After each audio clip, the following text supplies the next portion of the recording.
Assalamualaikum. It's your teacher Muhammad Waqas Tahir, and we are going to discuss the poem The Road Not Taken by Robert Frost. सबसे पहले तो हम इस poem की अहमियत के ऊपर बात करेंगे कि ये 20वीं सदी में पढ़े जाने वाली सब मोस्ट रेडेबल पोएम में शुमार होता है इसका, और आपके सिलेबस में शामिल जितनी भी पोएम्स हैं उनमें सबसे ज़्यादा जो वर्सेटाइल है, जिसके अंदर यूनिवर्सल अपील है और जिसकी अंडरस्टैंडिंग इजी है फॉर द ऑडियंस, उनमें शुमार होता है इस पोएम का। इसको इंशाल्लाह अब हम डीपली एनालाइज करते हैं इन कमिंग मिनट, लेकिन उससे पहले आप लोगों को पोइट्री का इंट्रोडक्शन और पोइट्री की टर्म्स के बारे में पता होना चाहिए ताकि आप इसको डीपली समझ सकें।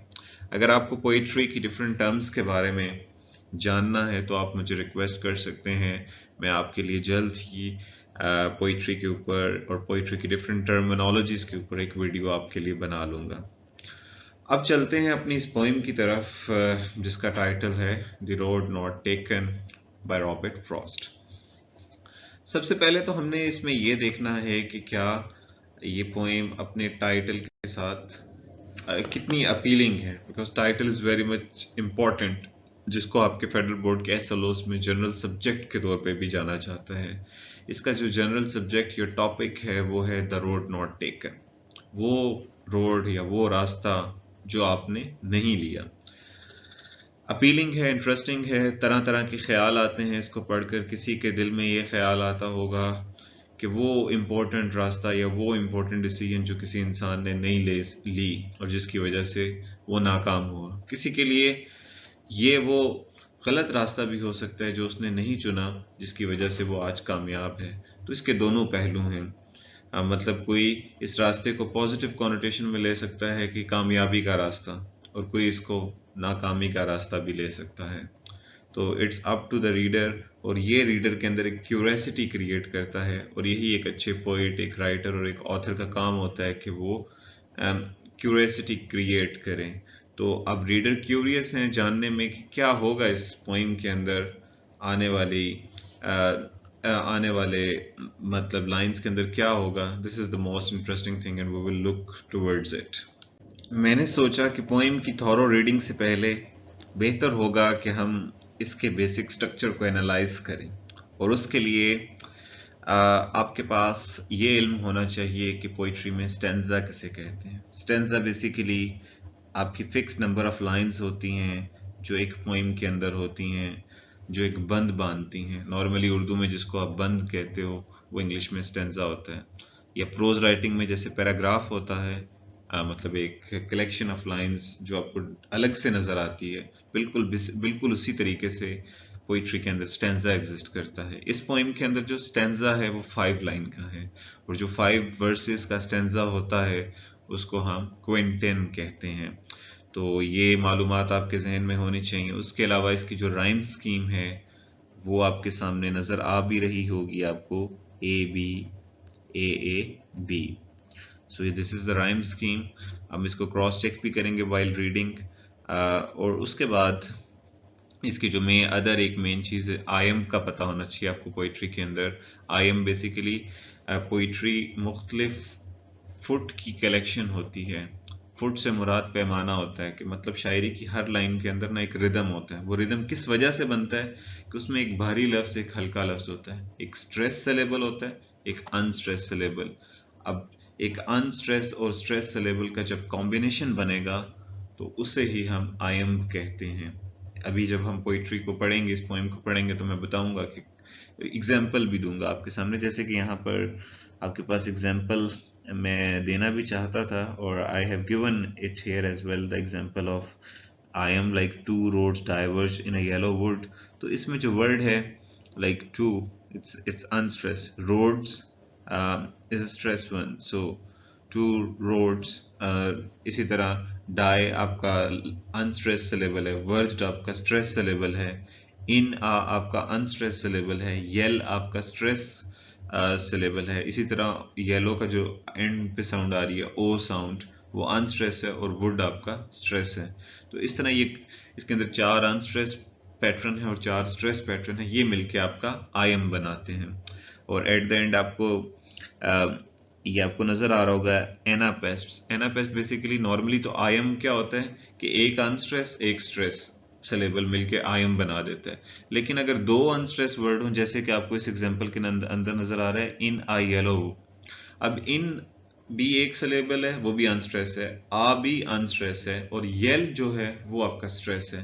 तो इन अ यल में इन और आ जो है अनस्ट्रेस सिलेबल है और यल आपका स्ट्रेस है। अगर इस तरह 2 अनस्ट्रेस और एक स्ट्रेस सिलेबल हो तो वो मिलके आपका क्या बनाता है, एनापेस्ट। तो ये आपको यहाँ तक अवेयर करना है। इसके बाद हम चलेंगे पोएम की तरफ। अब हम चलते हैं इस पोएम की थीम्स की तरफ। सबसे पहले तो ये समझते हैं कि थीम होता क्या है। थीम आसान अल्फाज में एक जनरल मैसेज, जो एक लाइफ लर्निंग मैसेज होता है आपके लिए। फॉर एग्जांपल, आप बचपन में एक स्टोरी पढ़ते हैं ग्रीडी डॉग, और उससे आपको एक लेसन ये मिलता है कि ग्रीड का एक कॉन्सेप्ट मिलता है कि ग्रीड के फायदे नुकसान क्या हैं। तो ग्रीड उसका थीम है, ठीक है। तो इसी चीज को मद्देनजर रखते हुए आपने यहाँ पे भी देखना है कि राइटर कौन सा हिडन मैसेज दे रहे हैं, हमारी जिंदगी के किस पहलू को एड्रेस करने की कोशिश कर रहे हैं। तो इस पोएम के अंदर जिंदगी के जिन पहलुओं को एड्रेस किया जा रहा है वो मैंने यहाँ पर मेंशन किए हुए हैं। पहला इसका जो थीम बनता है वो ये है कि चॉइसेस और उनकी अनसर्टेनिटी, कि इंसान के पास चॉइसेस तो होती हैं बेशुमार, लेकिन क्या वो चॉइसेस हमारे लिए, उनके अंदर कोई सर्टेनिटी है? क्या वो चॉइसेस हमारे लिए एडवांटेजेस या एडवांटेजियस हैं, फायदेमंद हैं, या वो चॉइसेस हमारे लिए नुकसान का बायस बनती हैं? तो चॉइसेस एक तो ये पहलू, और सेकेंडली कि चॉइसेस जब हमारे पास बेशुमार होती हैं तो हम अनसर्टन हो जाते हैं, हमें पता नहीं चल रहा होता कि हम किस चीज को चूज करें और किस चीज को चूज ना करें। जैसा कि इस पोएम में राइटर के पास 2 आइडेंटिकल पाथ हैं, एक जैसे मिलते जुलते पाथ हैं, और वो कभी एक को अच्छा कह रहा है और कभी कह रहा है कि दूसरा भी उसी जैसा है। तो चॉइसेस में बेस्ट चूज करना एक बहुत मुश्किल काम होता है, और ये एक थीम है। इस थीम को आप रिलेट कर सकते हो अपनी लाइफ के साथ, कि जैसे आप अपनी इंटरमीडिएट करने के बाद किस डिग्री में एडमिशन लेंगे। कभी आपका दिल करेगा कि मैं बीएस केमिस्ट्री कर लूं, कभी आपका दिल करेगा कि मैं मेडिकल की फील्ड ज्वाइन करूं, कभी आपका दिल करेगा कि मैं कंप्यूटर साइंस की फील्ड ज्वाइन करूं। और दोनों के अपने अपने फायदे, अपने अपने नुकसानात हैं। तो आप अनसर्टन हो जाते हो, आप गैर यकीनी सूरत हाल का शिकार हो जाते हो। यही बेसिकली इस पॉइंट का थीम नंबर 1 है। जो थीम नंबर 2 है वो है इंडिविजुअलिज्म एंड नॉन कन्फर्मिटी। देखें जी, दौर जदीद जब आया तो उसने इंसान को आज़ादी दी, मुख्तलिफ कैदों से आज़ादी दी, चाहे वो आज़ादी हमारे लिए ठीक थी या नहीं थी। जैसे कि हमें पुराने रस्म व रवाज से, कस्टम से, वैल्यूज से, रिलीजन से, ट्रेडिशन से आज़ादी दी कि इंसान अपनी ज़िंदगी का तयन खुद से कर सकता है। उसको ये नहीं देखना चाहिए कि लोग क्या कर रहे हैं। जैसे यहाँ पर मतलब पोइट कौन सा रास्ता अडॉप्ट करता है, वो रास्ता जिस पे लोग कम जाते हैं। तो ये चीज होती है कि जिस चीज पर बहुत सारे लोग जाएं वो तो ट्रेडिशन होती है, वो तो कस्टम होता है, वो तो रवाज होता है। और अगर आप रवाज से हट के किसी चीज की तरफ जाएं वो कहलाता है नॉन कन्फर्मिटी। नॉन कन्फर्मिज्म बेसिकली बगावत को कहते हैं, नॉर्मल से हट के कुछ करने को कहते हैं। इसका तीसरा थीम जो है वो आपके सामने यहाँ पे नजर आ रहा होगा कि इंसान क्या करता है कि इंसान खुद से मानी जनरेट करने की कोशिश करता है, खुद से मीनिंग बनाने की कोशिश करता है। जैसे राइटर यहाँ पे एक अपने जो उसने पसंदीदा रास्ता पसंद किया, हालांकि दोनों आइडेंटिकल रास्ते हैं, लेकिन वो उसमें से उस रास्ते को प्रेफर करता है जिसके वो मीनिंग खुद से अच्छे जनरेट कर लेते हैं। हालांकि दोनों रास्ते बिल्कुल एक जैसे हैं, दोनों पे लोग नहीं जाते, दोनों अनटच हैं, दोनों के अंदर एक्सपोजर की अपॉर्चुनिटी है, लेकिन जिसको वो चूज कर लेता है ना, उसको खुद से मतलब देना शुरू कर देता है कि हाँ ये चीज ज्यादा फायदेमंद है। मिसाल के तौर पे अगर आपने ये फैसला कर लिया है कि मैंने इंटरमीडिएट के बाद एलएलबी करनी है, तो आप खुद से फायदा जनरेट करना शुरू कर दोगे, एलएलबी का ये भी फायदा है, ये भी फायदा है, ये भी फायदा है, और दूसरी फील्ड्स को नेगेट करना शुरू कर दोगे। तो इंसान खुद से मतलब देना शुरू कर देता है अपने फायदे के लिए। अगला जो थीम है वो रिग्रेट का है कि इंसान हमेशा जब एक चॉइस कर लेता है जो लेकिन जिस रास्ते को वो चूज नहीं कर पाता, उसके लिए उसके दिल में एक रिग्रेट हमेशा रहता है कि काश अगर मैं वो रास्ता चूज कर लेता तो कैसी होती मेरी जिंदगी। ये मैं आपको पोइम की एक्सप्लेनेशन में बता चुका हूँ। और लास्ट में आपके पास फ्री विल वर्सेस फेट है कि एक तरफ तो आपको एक आज़ादी मिली है अपनी चॉइसेस में के अंदर कि आप जो भी चाहें चूज करें, लेकिन दूसरी तरफ आपको ये भी आता है कि क्या मेरी पसंदीदा चीज या मेरे पसंद किया हुआ रास्ता अच्छा साबित होगा, वो किस्मत पर डिपेंड करता है। तो फ्री विल और फेट का ये मुकाबला लगा रहता है। तो ये इसके थीम्स थे जो मैंने आपको डिटेल के साथ एक्सप्लेन कर दिए। उसके बाद चलते हैं अगले टॉपिक की तरफ जो है इसमें लिटरेरी डिवाइसेस। इनको जल्दी से रैप अप करते हैं। इसमें पहली है एसोनेंस। एसोनेंस और कॉन्सोनेंस जो बेसिकली हैं ये एलिट्रेशन की दो वर्जन्स हैं। एलिट्रेशन कहते हैं जब आप के एक जैसी साउंड्स वाले लफ्ज रिपीट हो रहे हो। नॉर्मली हम एलिट्रेशन उस चीज को कहते हैं जहां पर स्टार्टिंग साउंड सेम हो। मिसाल के तौर पर ब्लैक बोर्ड, ब्लैक बी बा साउंड से स्टार्ट होता है, बे की आवाज से शुरू होता है, और बोर्ड भी बे की आवाज से शुरू होता है। तो दोनों की साउंड सेम है, इसलिए हम कहेंगे दोनों एलिट्रेट कर रहे हैं। अच्छा, अब हम देखते हैं कि कौन सी साउंड रिपीट कर रही है। अगर कॉन्सोनेंट साउंड रिपीट कर रही है तो वो कॉन्सोनेंस कहलाएगा। जैसे वॉवल्स के अलावा जो भी साउंड्स होती हैं वो आपकी क्या होती हैं, कॉन्सोनेंस होती हैं, कॉन्सोनेंट वर्ड्स होते हैं, और उनसे जो साउंड्स प्रोड्यूस होती हैं वो कॉन्सोनेंट साउंड्स होती हैं। तो जैसे यहाँ पर मैंने एग्जांपल्स दी हुई हैं आपको कॉन्सोनेंस की। जैसे यहाँ पे आपके पास वांटेड वियर है, तो दोनों वाह वाह साउंड से स्टार्ट हो रहे हैं, और वाह साउंड क्या है, कॉन्सोनेंट। और इसी तरह मैंने एसोनेंस की भी एग्जांपल्स दी हैं। एजिस और एजिस दोनों ए साउंड से स्टार्ट हो रहे हैं। और इसी तरह एक मैंने आगे आपको एग्जांपल दी है जिसमें है फॉर, दैट, पासिंग। अब देखें फॉर में बीच वाली जो साउंड है वॉवल की, फॉर आर साउंड आ रही है, आ साउंड आ रही है। इसी तरह दैट में भी आ साउंड आ रही है, और इसी तरह पासिंग में भी आ साउंड आ रही है। तो वॉवल की साउंड बीच में भी अगर रिपीट करे तो उसको हम क्या कहते हैं, एसोनेंस। इसी तरह आपके पास पर्सोनिफिकेशन है। पर्सोनिफिकेशन कहते हैं कि जब हम किसी नॉन लिविंग थिंग को या इन एनिमेट ऑब्जेक्ट को एनिमेट कर देते हैं। मतलब ऐसी चीज जिसके अंदर जानवरों वाली या जानदार चीज की क्वालिटी ना हो, और हम बेजान चीज को उठा के जानदार के तौर पे पेश करें, उसको हम क्या कहते हैं, पर्सोनिफिकेशन। जैसे कि आपके पास यहाँ पर है उन्होंने रोड को पर्सोनिफाई किया हुआ है। अब रोड को कैसे पर्सोनिफाई किया कि रोड कहता है कि रोड एक डिजायर शो कर रहा है, वांटेड वेयर की डिजायर शो कर रहा है। डिजायर कभी नॉन लिविंग थिंग कभी भी ख्वाहिश का इजहार नहीं करती, हमेशा लिविंग थिंग ख्वाहिश का इजहार करती है। अगर रोड ख्वाहिश का इजहार कर रहा है, इसका मतलब है कि आपने रोड को लिविंग क्वालिटी दे दी, जिसको हम पर्सोनिफिकेशन बोलेंगे। इसके बाद चलते हैं नेक्स्ट स्लाइड पे, जहां पर हमारे पास एक और लिटरेरी टेक्निक है जिसको हम एनाफोरा कहते हैं। एनाफोरा कहते हैं कि रेपिटेशन ऑफ सेम वर्ड और फ्रेज। जैसे इस पोएम के अंदर एंड और एंड का वर्ड रिपीट हो रहा है। ये आप देख लें कि सेकंड, थर्ड, फोर्थ लाइन के अंदर ये वर्ड रिपीट हो रहा है, तो इसलिए ये एनाफोरा है। उसका फिगुरेटिव लैंग्वेज पर आ जाते हैं। फिगुरेटिव लैंग्वेज बेसिकली वो जुबान होती है जिसको पढ़ने के बाद आपके जहन के अंदर कोई पिक्चर क्रिएट हो, कोई इमेज क्रिएट हो। अगर किसी जुबान को पढ़ने के बाद आपके जहन में कोई पिक्चर क्रिएट नहीं होती, उसको हम प्लेन लैंग्वेज कहते हैं, और अगर पिक्चर क्रिएट हो तो उसको हम फिगुरेटिव लैंग्वेज कहते हैं। फिगुरेटिव लैंग्वेज के लिए हम बेशुमार डिवाइसेस का इस्तेमाल करते हैं, जिसमें फेमस जो डिवाइसेस हैं वो मेटाफर, सिमिली, इसके अलावा ओनोमेटोपिया होता है, and there are lot of others. Metaphors जो इस पॉइंट के अंदर हैं वो मैंने मेंशन कर दिए हैं कि रोड यहाँ पर मेटाफर के तौर पे यूज कर रहा है, जो कि लाइफ का मेटाफर है, जिंदगी। रोड से मुराद इस पॉइंट के अंदर, रास्ते से मुराद जिंदगी है। और जब रोड आपको दो सामने रोड डाइवर्ज नजर आते हैं, एक रास्ता इधर को जा रहा है, एक रास्ता दूसरी तरफ को जा रहा है, तो वो जिंदगी के दो मुख्तलिफ पहलू हैं। इसी तरह डाइवर्ज्ड का वर्ड भी यहाँ पर चॉइसेस के लिए यूज किया गया है। और same goes for yellow would, जो कि ऑटम सीजन को रिप्रेजेंट कर रहा है। जब एक लफ्ज का मतलब वो ना हो जो उसका डिक्शनरी मीनिंग है, बल्कि उससे मुराद कोई और चीज हो, तो उसको हम मेटाफोरिक लैंग्वेज कहते हैं, और यहाँ पर ये इमेजेस हमारे जहन में बन रहे हैं। सिमिली भी यहाँ पर यूज हुआ है। सिमिली जब एज और लाइक के वर्ड से आप दो चीज़ों को कंपेयर करते हो, जैसे कि यहाँ पर एज जस्ट एज फेयर वाली सिमिली इस्तेमाल हुई है। इमेजरी एक बड़ी टर्म है।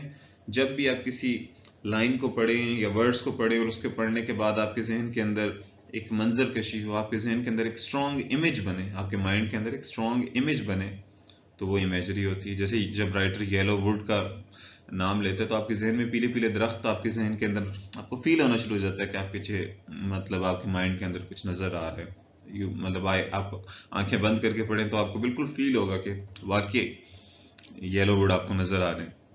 इसी तरह रोड जब दो हिस्सों में बढ़ता है तो वो उसकी तस्वीर आपके माइंड के अंदर बन रही है। और बेशुमार इसी तरह आपके पास बेशुमार वर्ड्स हैं इस पोइम के अंदर जो मैंने आपको एक्सप्लेनेशन के दौरान बताए, जहां पे आपके माइंड के अंदर एक इमेज क्रिएट हो रहा है। उसके बाद आपके पास हैं मतलब ये आपकी एसएलओज हैं, जो उसमें है कि बच्चे को ये पता होना चाहिए कि जो पोइट जब अल्फाज की को चूज करते हैं, क्योंकि पोइट्री के अंदर अल्फाज बड़े ही नाप तोल के इस्तेमाल किए जाते हैं, हर लफ्ज की एक कॉनोटेशन होती है। तो वो पोइट ने वो लफ्ज क्यों अडॉप्ट किया, उसकी कोई खास वजह होगी, तो उसको समझना जरूरी होता है। और जब आप उस वजह को समझ लेते हो फिर आप उस पोइट्री को डेप्थ से जाके एनालाइज कर सकते हो। जैसे येलो वुड क्यों यूज किए, क्योंकि वो ऑटम सीजन को रिप्रेजेंट करना चाहता था, वो टफ सर्कमस्टांसेस को रिप्रेजेंट करना चाह रहा था। इसकी जगह वो कोई और वर्ड भी तो रिप्रेजेंट कर सकता था, किसी और वर्ड से सिंपली वुड भी कह सकता था। येलो वुड क्यों बोला, इसलिए येलो वुड बोला कि येलो ऑटम सीजन एक मुश्किल सीजन होता है, और येलो वुड यहाँ पे रिप्रेजेंट कर रहा है जिंदगी की मुश्किल लम्हा जिसमें आपने फैसला लेना है। अंडरग्रोथ इस बात को शो करता है, बेसिकली अंडरग्रोथ जो नीचे से कोई आसपास आपके आसपास झाड़ियां जो उगी होती हैं उसको श्रब्स कहते हैं, तो श्रब का वर्ड भी यूज कर सकता था। उसने अंडरग्रोथ क्यों बोला, क्योंकि अंडरग्रोथ एक बड़ी टर्म है, उसके अंदर आपके वो तमाम ख्याल जो आपके इर्द गिर्द आपके अंदर एक फियर क्रिएट कर रहे हैं, फ्यूचर का इमेज क्रिएट कर रहे हैं, फ्यूचर में ये भी हो सकता है, ये भी हो सकता है। तो अंडरग्रोथ यहाँ पे एक तरह से फ्यूचर को रिप्रेजेंट कर रहा है। सेम गोज फॉर आपके पास उसने क्यों बोला कि मुझे वांटेड वेयर, मतलब कोई आके उसको डिस्कवर करे, उस ये आपको लाइन में पीछे बता चुका हूँ कि जब आपको मैंने अभी बताया कि कॉन्सोनेंस के अंदर कि रोड को आके कोई डिस्कवर करे, उसके उसके उसकी उलझनों को कम करे। तो उलझनों को कम, उसने वेयर का वर्ड यूज किया। वेयर वैसे नॉर्मली कहते हैं जब कोई चीज थक जाती है, टूट फूट का शिकार हो जाती है, तो वो रास्ता चाहता है कि उसे तोड़ा जाए, तो इसकी ये कॉनोटेशन है। इसी तरह उसने ट्रॉडन ब्लैक का वर्ड यूज किया कि पत्ते उनके ऊपर चल चल के मसल मसल के वो काले हो रहे हैं। इसकी एक अपनी एक कॉनोटेशन है कि इंसान के ऊपर जब मुख्तलिफ हालात पड़ते हैं तो वो चीजें ब्लैक आउट होना शुरू हो जाती हैं, खत्म होना शुरू हो जाती हैं। इसी तरह उसने एज का वर्ड यूज किया, एजेस का वर्ड। तो क्यों एजेस का वर्ड यूज किया, इसकी जगह वो ओल्ड टाइम भी कह सकता था, या इन माई ओल्ड टाइम्स, या इन माई आप जिसको आप कहते हो एल्डर एज, बुढ़ापे के दौरान। लेकिन उसने एजेस का वर्ड यूज किया, जो एज आपको ये चीज रिप्रेजेंट करने की कोशिश कर रही है यहाँ पे कि बहुत वक्तों के बाद, लाइक एज का वक्त हम नॉर्मली हिस्ट्री में यूज करते हैं कि आज से हजारों साल पहले एक बंदा हुआ करता था, तो तब हम एजिस का वर्ड यूज करते हैं। तो वो अपनी उम्र को या अपनी लाइफ को एक लार्जर फ्रेमवर्क के ऊपर रख रहे हैं, लार्जर कर्वेचर के ऊपर रख के आपको प्रेजेंट कर रहे हैं। तो ये इनकी कॉनोटेशन है डिफरेंट वर्ड्स की।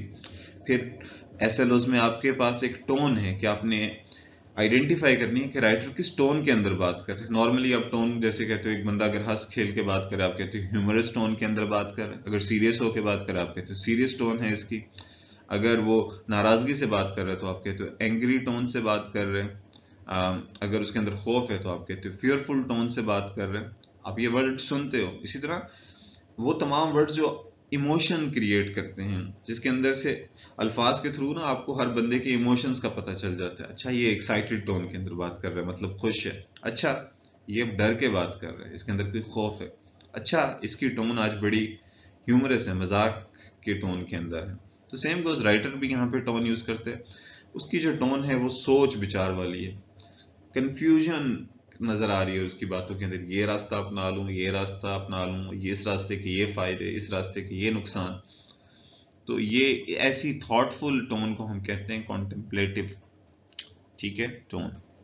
और दूसरी, माजी की भी एक थोड़ी थोड़ी टच आ रही है, नॉस्टैल्जिया भी इसको फील हो रहा है कि वक्त गुजरने के बाद माजी में जब जब एजिस और एजिस वाली जब आप लाइन पढ़ते हो तो वहां से आपको नॉस्टैल्जिक टोन फील होती है। कहीं पे वो रिग्रेट फील करते हैं तो वहां पे आपको रिग्रेटफुल टोन फील होती है। सो ये टोन्स हैं यहाँ पे। उसके बाद आपके पास एसएलओसी में मजीद जो चीज़ आपने डिस्कवर करनी है कि हर पोइम को पढ़ने के बाद देखना है कि इसमें प्रोपागेंडा क्या है। प्रोपागेंडा से मुराद क्या होता है, क्या type of information spread in order to influence opinion. लोगों की ओपिनियन चेंज करने के लिए जब आप कोई चीज़ लिखते हो, जैसे इसकी बेशुमार मिसालें हैं कि जॉर्ज ऑरवेल के डिफरेंट नॉवेल्स हैं जिसके अंदर वो सोशलिज्म की सपोर्ट में बातें करता है, तो आपको वहां से फील होता है कि जॉर्ज ऑरवेल कैपिटलिज्म के अगेंस्ट बात कर रहे हैं। ये आपको अभी शायद इसका इतना ना पता हो, लेकिन इस पोइम के अंदर राइटर कौन सी लोगों की किस ओपिनियन को चेंज करना चाहते हैं। एक तो वो ये लोगों को कहना चाहता है कि आप अपने फैसले खुद लेना सीखें, जिसको हम इंडिविजुअलिज्म कहते हैं। तो वो इंडिविजुअलिज्म का प्रोपेगेंडा फैला रहा है। आपको अगर अभी भी बात समझ नहीं आई तो आपकी आसानी के लिए ये है कि जैसे बहुत सारे लोग होते हैं जो कि मतलब वेस्ट की ओपिनियंस को इस मुल्क में फैला रहे होते हैं, तो हम कहते हैं ये वेस्टर्न प्रोपेगेंडा फैला रहे हैं। ये कह रहा है कि जीन्स पहननी चाहिए, ये कहता है कि को एजुकेशन होनी चाहिए, ये कहता है कि आपको अपने रिलीजियस जो एक्सट्रीमिज्म है उसको कम करना चाहिए। तो हम कहते हैं ये मगरबी प्रोपेगेंडा फैला रहे हैं। अगर कोई सऊदीया का इधर प्रोपेगेंडा फैला रहा है, आपको ये सऊदी प्रोपेगेंडा फैला रहा है। कोई अगर ईरान का प्रोपेगेंडा फैला रहा है, आप कहते हो ये ईरानी प्रोपेगेंडा फैला रहा है। ये लफ्ज आप जानते हो। उसी तरह राइटर भी कोई ना कोई मैसेज कन्वे कर रहा होता है ताकि लोगों की सोच में तब्दीली आए। जिस सोच में वो तब्दीली लाना चाह रहा होता है वही प्रोपेगेंडा होता है। यहाँ पे वो लोगों को इंडिविजुअलिज्म का प्रोपेगेंडा दे रहे हैं, और सेकेंडली आपको फ्री विल आप अपनी प्रैक्टिस करो, जो कि सेम बात है, उसी से मिलती जुलती है। तो ये मेन प्रोपेगेंडा है इस पोइम का। उसके बाद आपके पास आती है आयरनी। आयरनी कहते हैं कि आपकी बात के अंदर कॉन्ट्राडिक्शन हो। I have explain it here कि as a literary device implies a distance between what is said and what is meant। जो कहा जाए उससे मुराद वो नहीं होता कि उससे मुराद वो नहीं होता। ये आपकी कॉन्ट्रडिक्शन हो सकती है।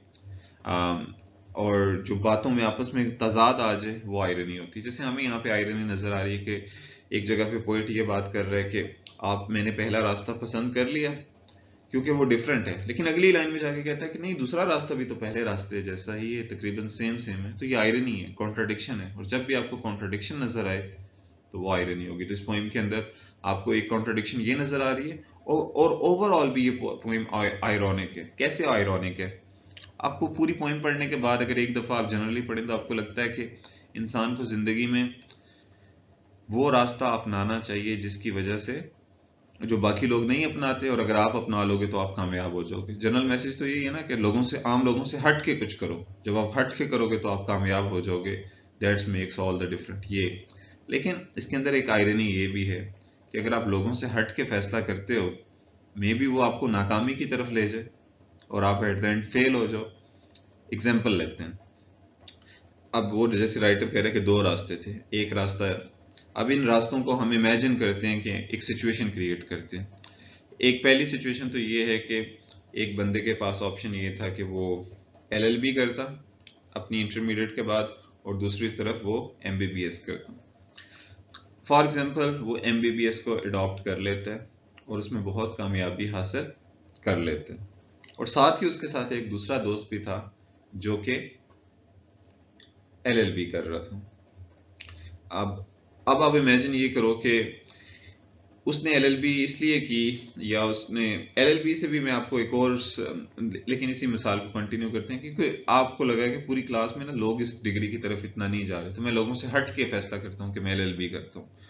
और बाद में उसे पता चलता है 40 साल बाद कि वो जिस बंदे ने एलएलबी की थी वो अब महीने का तकरीबन 1 करोड़ रुपया कमा रहे हैं, और जो एमबीबीएस किया था वो तकरीबन 10 लाख कमा रहे हैं। तो अब वो कह रहा है कि हाँ, उसने वाकई आम लोगों से हट के फैसला लिया था, इसलिए अब वो कामयाब है। लेकिन इसकी दूसरी सिचुएशन भी हो सकती है कि उसने आम लोगों से हट के फैसला तो ले लिया कि मैं एलएलबी करूंगा, लेकिन बाद में एमबीबीएस वाला तो 10 लाख कमा रहा है, लेकिन एलएलबी वाला तक जस्ट 50,000 कमा रहा है। अब वो जो 50,000 कमा रहा है वो उसके उस फैसले की वजह से था, क्योंकि उसने ट्रेडिशन को फॉलो नहीं किया। तो कभी कभी ट्रेडिशन को फॉलो करके आप कामयाब भी हो जाते हो और कभी कभी आप ट्रेडिशन को फॉलो करके नाकाम भी हो जाते हो।